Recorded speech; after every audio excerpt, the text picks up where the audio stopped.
Hey there! In this tutorial, we'll take a look at the catalog in the Giskard server.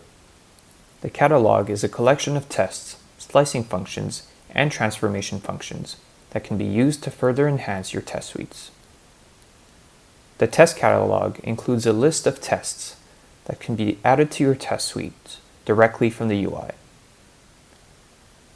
Each test item includes a description of the test, an option to try out the test directly on your model and dataset, an option to programmatically use the test, and the source code that's used to run the test.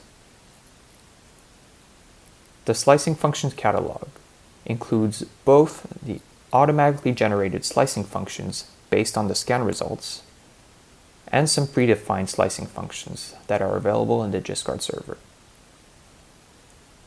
Finally, the transformation functions catalog includes a list of transformations or perturbations that can be used to further enhance your tests.